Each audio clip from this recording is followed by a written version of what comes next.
The SEC has always been known for hard-nosed defenses, smash mouth football, but that era is quickly evolving.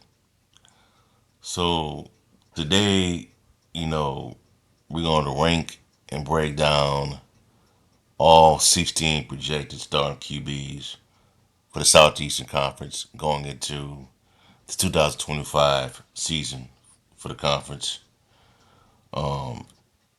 So we're gonna start off with number one on the list. I got LSU quarterback Garrett Nussmeier.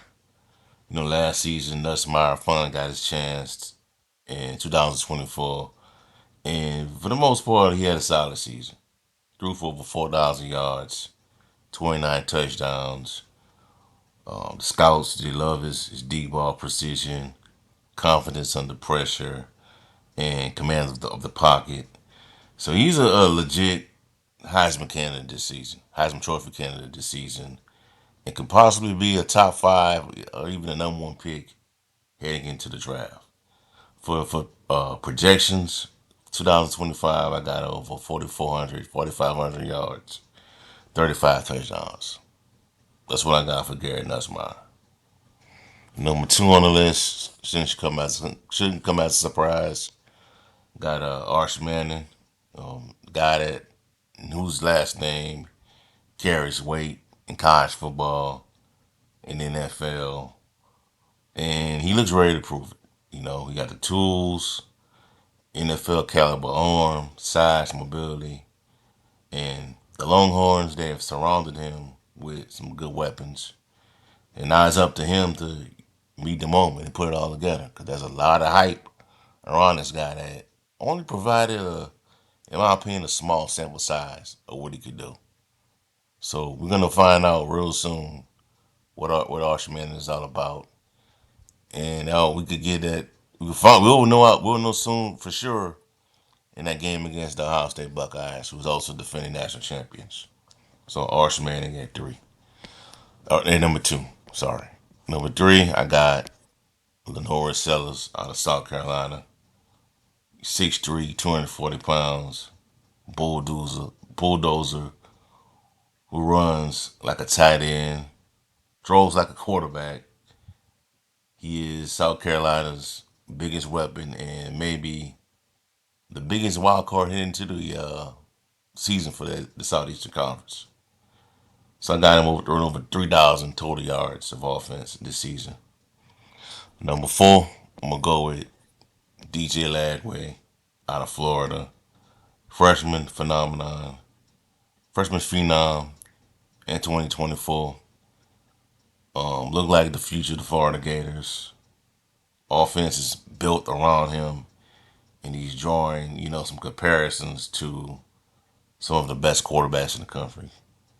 So he's good. I think he could have a really huge year.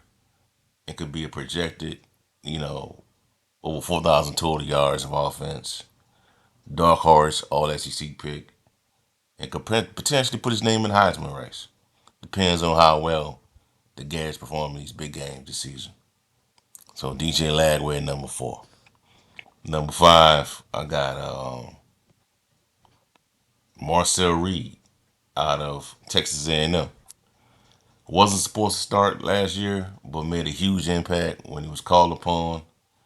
Now he's the guy at College Station. He's the main man on the center, and he could start. I believe he could thrive in Colin Klein's system. Projection for him: 3,000 plus yards, 30 total touchdowns, running and throwing. Number six, we got a newcomer in the SEC. That's John Mateer, who comes over from Washington State. Um, Expecting a lot of big things out of him in Oklahoma, and also he also bring forward his offensive coordinator that was at Washington State last year, Ben Arbuckle. So that's gonna be something to look out for as well. Big things out of Sooners this year, especially now that you have what people are calling an upgrade at quarterback, despite the upside that Jackson Arnold had. The supposed upside that Jackson Arnold's supposed to have, who's now at Auburn. Number 7, Vanderbilt QB Diego Pavia. Um, Grit, toughness, dual threat production. Led all SEC quarterbacks in rushing last season. He is the engine behind Vanderbilt's, upset potential. Now, do that happen? Do I think that happened this year? Most likely not. But having his presence on that team gives them at least a puncher's chance. So for him, 3,500 total yards of offense from Diego Pavia. Number 8 on the list, I'm gonna go with Ty Simpson, Alabama. They're pretty much handing over the keys to him to become the starter. Athletic, experience, but still unproven in the big moments.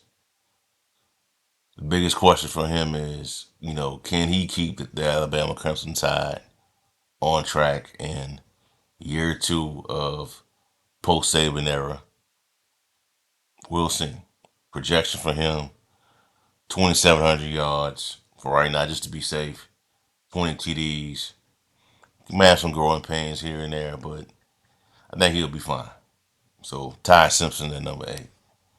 Number 9 on the list, I got Jackson Arnold, Aubrey.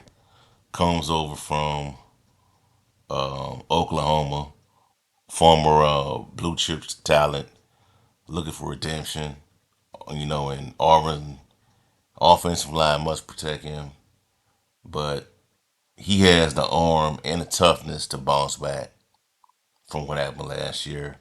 Last year, this Oklahoma just wasn't a ideal place for a quarterback, and he's moved on.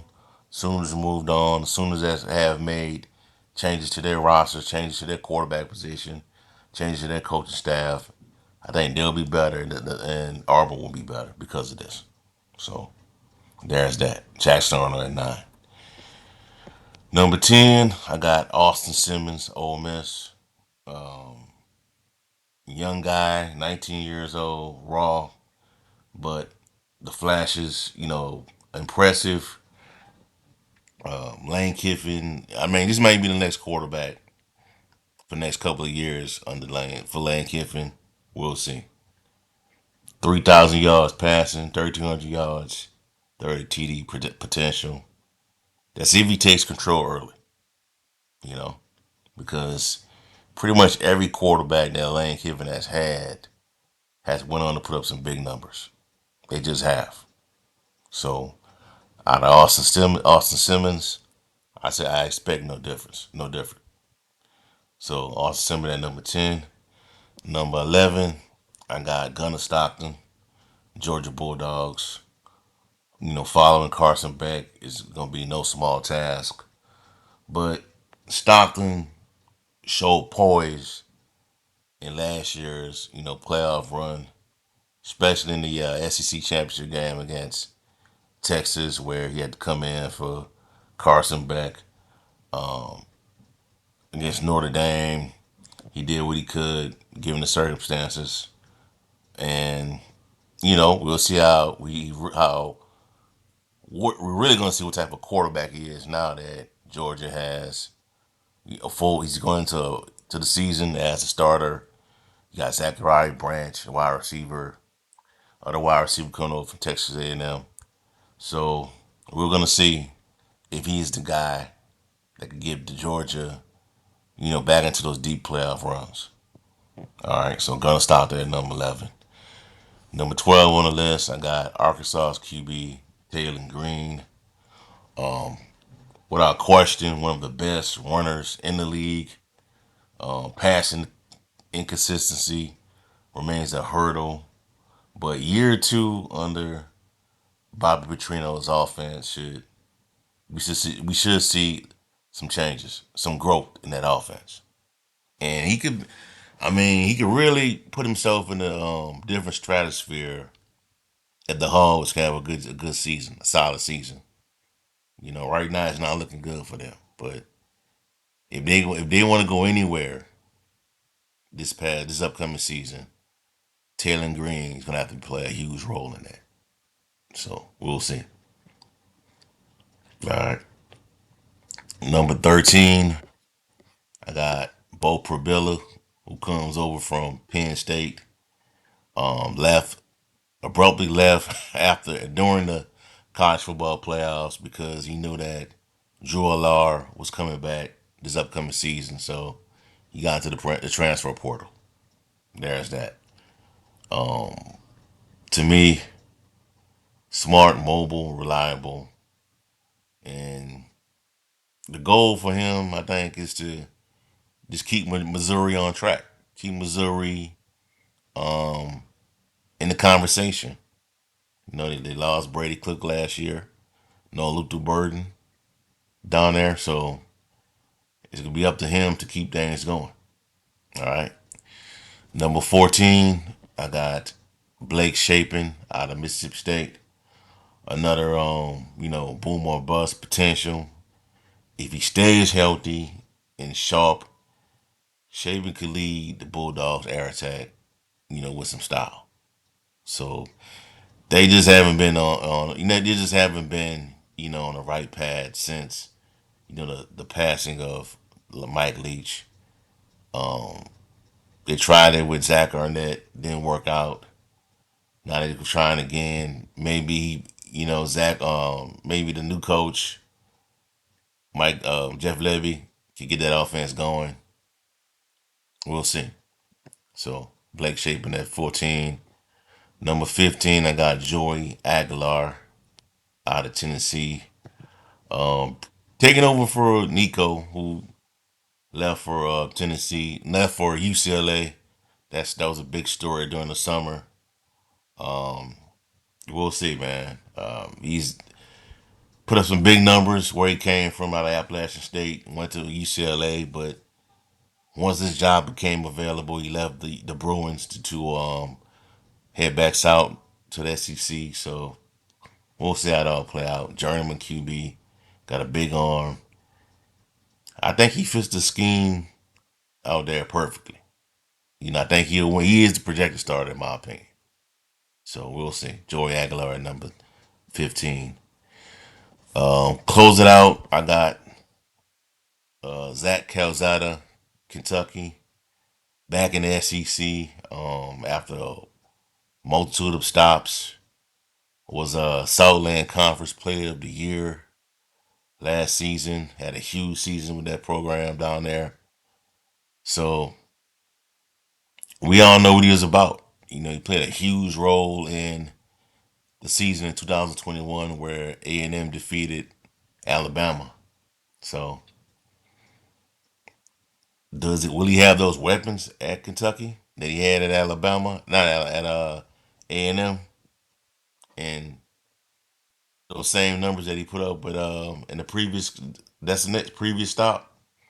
We'll see, But Zach Calzada at 16. So just to recap it with y'all, I had my number one quarterback in the portal, not in the portal, in the SEC is Garrett Nussmeier at number one, Arson Manning at number two, LaNorris Sellers at number three, DJ Lagway at four, Marcel Reed at five, John Mateer at six, Diego Pavia at seven, Ty Simpson at number eight, nine Jackson Arnold, 10 Austin Simmons, 11 Gunnar Stockton, 12 Taylen Green, 13 Bo Prabilla, 14 Blake Shapen, 15 Joy Aguilar, and close it out at 16 Zach Calzada.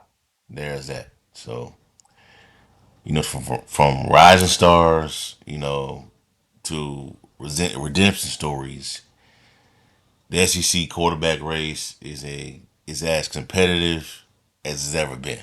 It just has been.